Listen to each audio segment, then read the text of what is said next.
Ba-ba-ba-ba-ba-da. Ba-ba-da-da-da-da. Ba-ba-da-da-da-da-da-da-da-da. This is the final video of coloring cards. This is an octopus saying bleep blop bleep. We're going to show you the last activity I have of the cards formally to explain to you. I gotta move something out of my way here. My camera's shaking. Dang it! My iPad. Now I'm holding it with two hands. Better.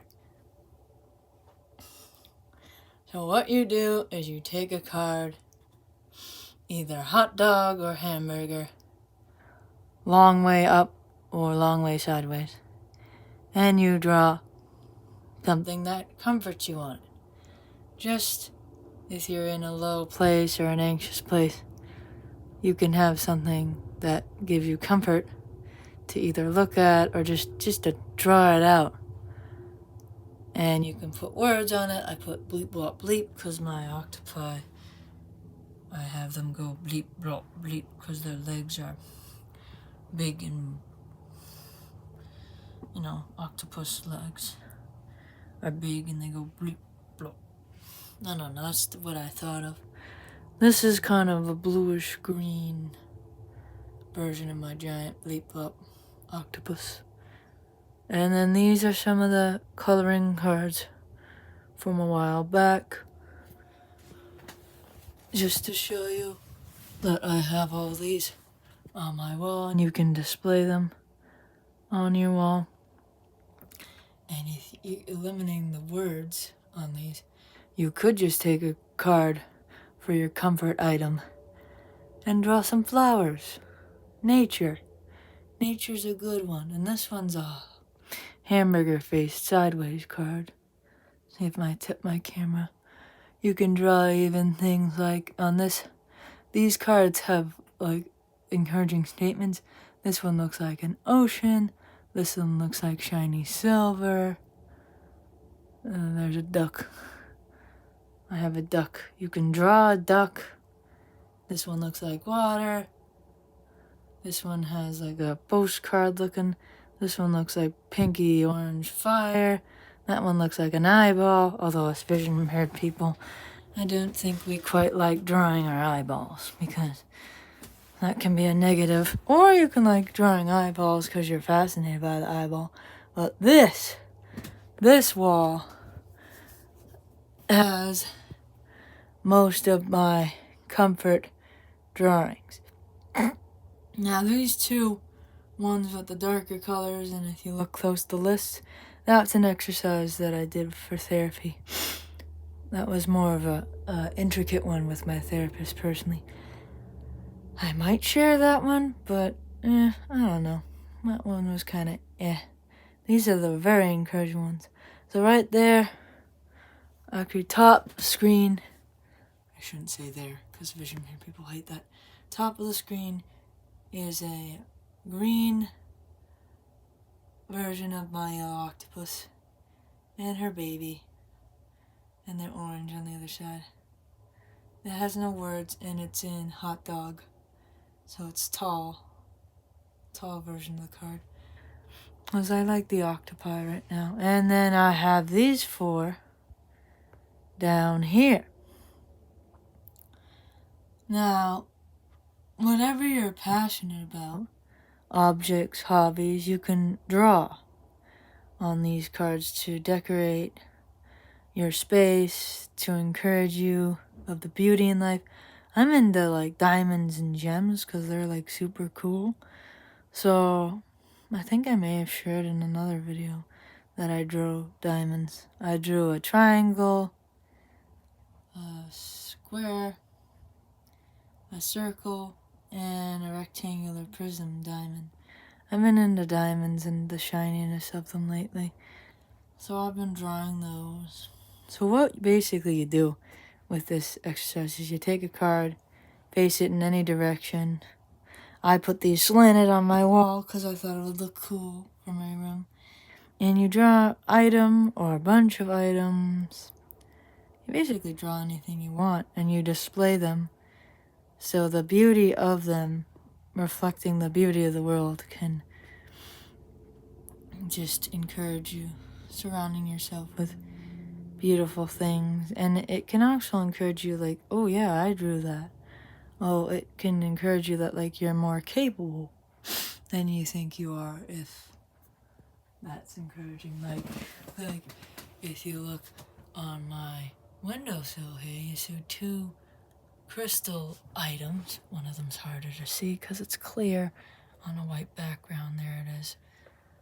And then if you look at these and you pan over back to my diamond, you're like, wow, those actually look like diamonds, what I drew. That's very encouraging. And then if you look at my octopus, octopi, octopuses, which are all correct plural for octopus, more than one, and you look up at this one, pan over to this other one, you're like, oh wow, I drew octopi. It can encourage you that you can have like a good hobby, or it just represents the items you have. And it can also represent items you don't have. Like my mom and I are sensitive, like spring allergies, and I drew flowers. I can have flowers without actually having to have flowers.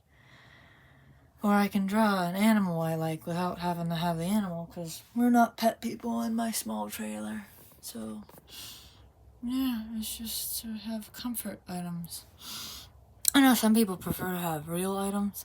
That's why I did videos earlier on, like, my smells, candles, my items, my hobbies. I'm not sure if I did anything on hobbies yet. My Christian, stuff in my room, rocks, textures, senses.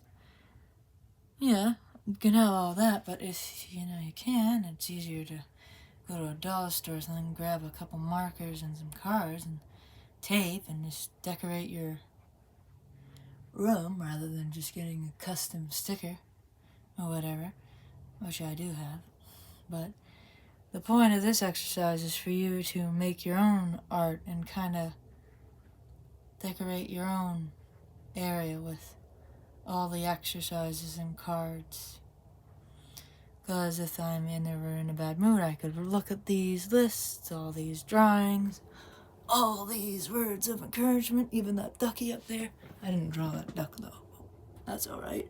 I can look at where my emotion has been versus where it is now, and all this good stuff. So that's the activity, the final activity. I have more of these drawings in my book. I think I showed you the rainbow crystals and the hexagon crystal and the octopus-shaped one. Those are also examples too. So, now we're going to get to our Bible verse, which you can also do. You can also draw your own card and put a verse on. But that seemed like an obvious activity, so I didn't add it to an exercise list because it seemed like I wanted to do ones where you fully are in control of creating something unique. But you could do that with your reminder cards. So, here's our verse. And now these three remain: faith, hope, and love. But the greatest of those is love. The reason why I chose this is the three words: faith, hope, and love. It just seems like those are three very encouraging words. And with the culmination of all these card exercises, it just seemed like these exercises tie together. And they're helping you remember and remind yourself about the faith, hope, and love that God provides. And He definitely provided through Jesus. And the faith and hope and love that you can spread once you are reminded of those.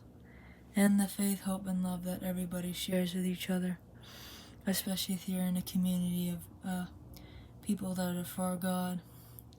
And then this last line here, but the greatest of these is love. And that's why, like, I make heart-shaped cards, or cards with warm colors, or just cards with creation, because it reminds me ultimately of the love of God. And the reason why this last sentence here, that the greatest of these is love, is that love is the only thing that is actually going to matter when this world is over and we are in eternity in heaven. We won't need faith and hope really anymore, because we'll already be with God, so we won't need to have faith in someone we're already with. And we won't need to have hope, because we don't need to hope for anything better, because we'll be in the better and the best. And love is the only one that doesn't really seem to require either longing for something, trusting in something. And there's this concept of, if you look at these three terms, faith, hope, and love, only one of them doesn't require, like, waiting for something better. Like faith, hope, there's this sense within the definition that there's something about where we're at now that isn't complete, it's broken. You need faith and hope within the broken as you're waiting for the broken to be fixed. And as you're doing these exercises, depending on your emotions and your anxieties, your fears, your sorrows, it's a battle to have faith and hope. But then we can have the faith and hope that love is with us now, and love will be the only thing necessary when we're in heaven, because we won't be needing to wrestle for faith and hope, and we won't need to hope for anything better. Not sure if that made sense, but that's just a deep verse. I figured it'd be great for our last video, but don't worry, I'll be picking scripture for each video from now on. And here are my signs. I will actually be personally holding these up in front of the camera soon. So next time I do a longer video, I will be telling some stories about my experience as a vision impaired person. Yay! But that actually might help other people be encouraged. So that's what's coming next. If you liked this video and found it helpful, I would like you to share it with others if you would like them to see it, because helping others is the first thing and the goal of these videos that I want you to have in mind, like I have in mind. And if you liked it and you already shared it, please hit the like, because if you hit the like button, you'll actually be sharing it with other people you might not know, might not have access to sharing it with. It will get spread to more people that could use the advice, the scripture, and just some of the exercises and hobbies and thought-provoking concepts. And if you like all these videos, seen more, want to see more, subscribe. And if you subscribe, you'll spread the channel further on YouTube. You help the algorithm pump these videos out so more people can be helped by them. The goal is to have people helped and to use these videos to help people, not to make me famous. I'm barely even on screen. Not to show off my art. Trust me, it's Sharpie, but it's not fancy art markers, so, you know. And if your YouTube video apps or icons on your computers are not exploding for notifications, and if your other social medias aren't either, if you hit the bell, the notification bell, if you ring that bell, you'll be the first or one of the first to hear about the latest videos, so you can get the content quickly or as soon as you want. I think there's ways you can do where you get notifications about videos on certain topics. I haven't done many videos on specific topics, but that bell has its own custom setting, so ring that bell if you want. I'm not like other YouTubers that nag you about it, because I've hit the notification bell on like maybe 10 out of my 50 subscriptions on channels, and it makes my YouTube app explode. So that's really it. So this is the end of our coloring card series, and next time I will be telling stories about my vision. So that's it for now. See you soon.